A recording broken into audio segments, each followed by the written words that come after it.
اعوذ باللہ من الشیطان الرجیم بسم اللہ الرحمن الرحیم۔ شروع اللہ کا نام لے کر جو بڑا مہربان نہایت رحم والا ہے۔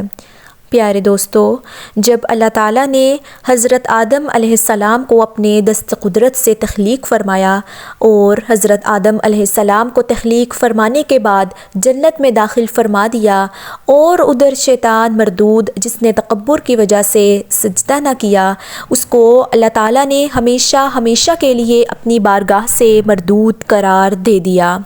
پیارے دوستو، آج کی اس ویڈیو میں ہم آپ کو بتائیں گے کہ حضرت آدم علیہ السلام کی پسلی سے اللہ تعالیٰ نے عورت کو کس طرح پیدا کیا، اماں حوا کی پیدائش کس طرح ہوئی، اور حضرت آدم علیہ السلام اور اماں حوا کی شادی کیسے ہوئی، اور اللہ تعالیٰ نے اماں حوا کی شادی کا حق مہر کون سا رکھا، اور ادھر شیطان نے عورت کے ذریعے حضرت آدم علیہ السلام سے اپنی دشمنی کا بدلہ کس طرح لیا، حضرت آدم علیہ السلام کو کس طرح جنت سے زمین پر اتارا گیا، اور یہ دونوں جنت میں کتنی دیر تک رہے۔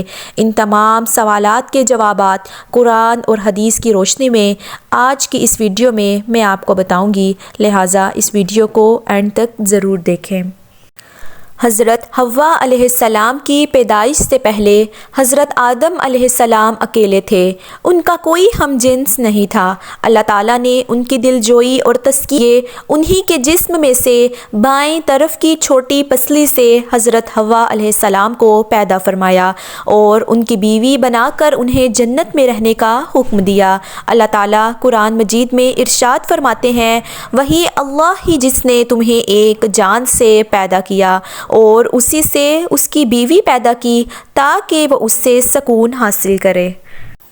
جب حضرت آدم علیہ السلام نے اپنی ہی جیسی خوبصورت مخلوق کو اپنے پاس لیٹے دیکھا تو ان کی طرف دست مبارک بڑھانے کا ارادہ فرمایا، تو فرشتوں نے عرض کی، ٹھہر جائیں، پہلے ان کا مہر ادا کریں۔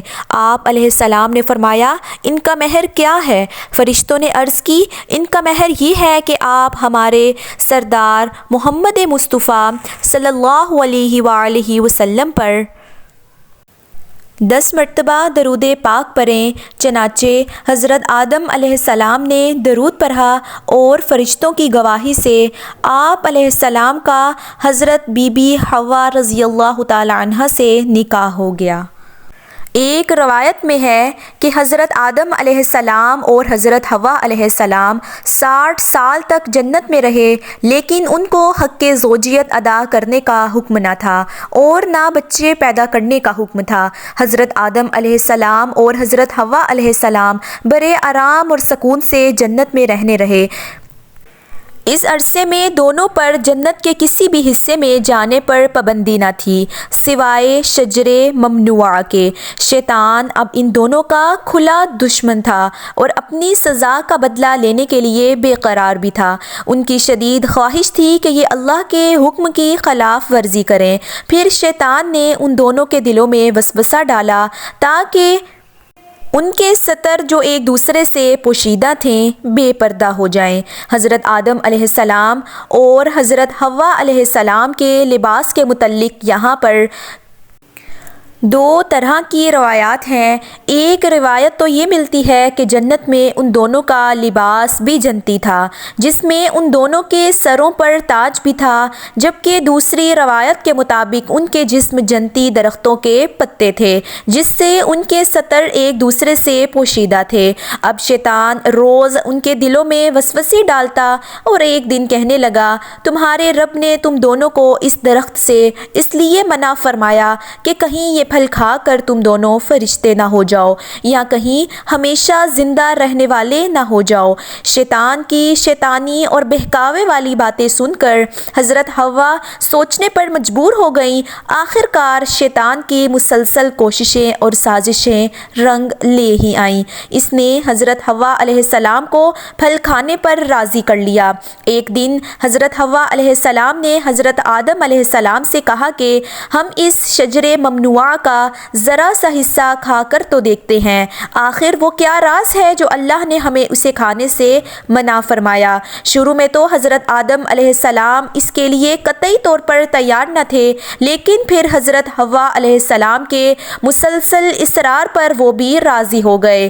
خیر، حضرت آدم اور حوا پھل کھانے پر تیار ہو گئے اور ابھی پوری طرح پھل چکھا بھی نہ تھا کہ ان کی سترگاہیں ایک دوسرے پر عیاں ہو گئیں، جس پر دونوں نے پریشانی کے عالم میں جنت کے درختوں کے پتے توڑ توڑ کر اپنا بدن چھپانے لگے۔ اللہ نے دونوں کو پکارا اور فرمایا، کیا میں نے تم کو منع نہیں کیا تھا کہ اس درخت کا پھل نہ کھانا اور شیطان کے ورغلانے میں نہ آنا؟ یہ تمہارا کھلم کھلا دشمن ہے۔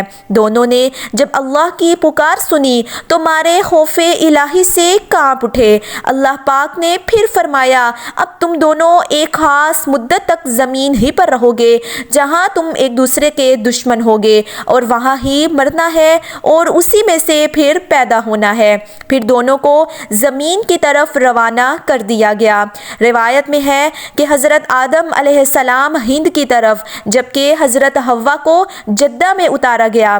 دونوں ایک دوسرے کو ڈھونڈنے لگے لیکن ایک دوسرے کو ڈھونڈ نہ پائے۔ حضرت آدم علیہ السلام جب ہند میں اترے تو ان کے پاس حجر اسود اور جنت کے درختوں کے پتے بھی تھے، جس کو انہوں نے زمین پر پھیلا دیا۔ حضرت ابن عباس رضی اللہ تعالی عنہ سے مروی ہے کہ حضرت جبرائیل علیہ السلام حضرت آدم علیہ السلام کے پاس آئے اور گندم کے 7 دانے بھی ساتھ لائے۔ حضرت آدم علیہ السلام نے پوچھا، یہ کیا ہے؟ عرض کیا، یہ اس درخت کا پھل ہے جس سے آپ کو روکا گیا تھا، لیکن آپ نے تناول کر لیا۔ فرمایا، تو اب میں اس کا کیا کروں؟ عرض کیا، ان کو زمین میں بو دیجئے۔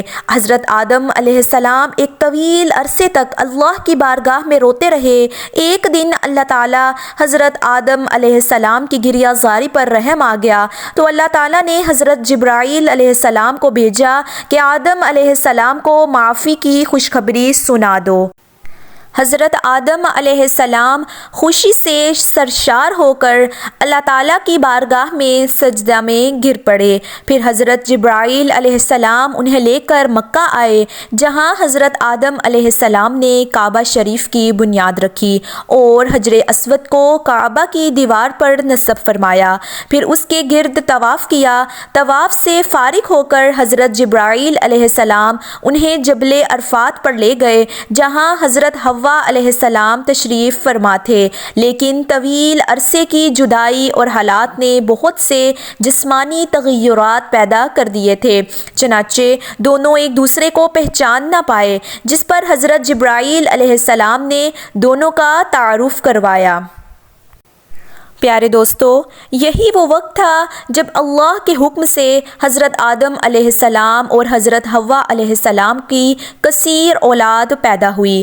حضرت حوا علیہ السلام کے حمل سے جڑواں بچے پیدا ہوتے تھے، جن میں ایک لڑکا اور ایک لڑکی ہوتی تھی، جبکہ آپ جب دوسری دفعہ امید سے ہوتی تو پھر ایک لڑکا اور لڑکی پیدا ہوتے، اور اس طرح پہلے حمل سے پیدا ہونے والے بیٹے کی شادی دوسرے حمل سے پیدا ہونے والی بیٹی سے کر دی جاتی، یعنی ایک حمل سے پیدا ہونے والے بچے سگے بہن بھائی قرار پائے۔ پیارے دوستو، فرشتے حضرت آدم علیہ السلام کی پیدائش سے آزمائے گئے، جبکہ انسان کو بھی اللہ تعالیٰ آزمائش میں مبتلا کرتا ہے کہ کون فرما برداری کرتا ہے اور کون نافرمانی کرتا ہے، اور جو دنیا اور آخرت کے بارے میں غور و فکر کرتا ہے وہ ایک دوسرے پر فضیلت لیتا ہے اور پہچان لیتا ہے کہ دنیا آزمائش کا گھر اور فنا ہونے والی جگہ ہے۔ اللہ تعالیٰ ہمیں بھی نیکی کی توفیق عطا فرمائے، آمین یا رب العالمین۔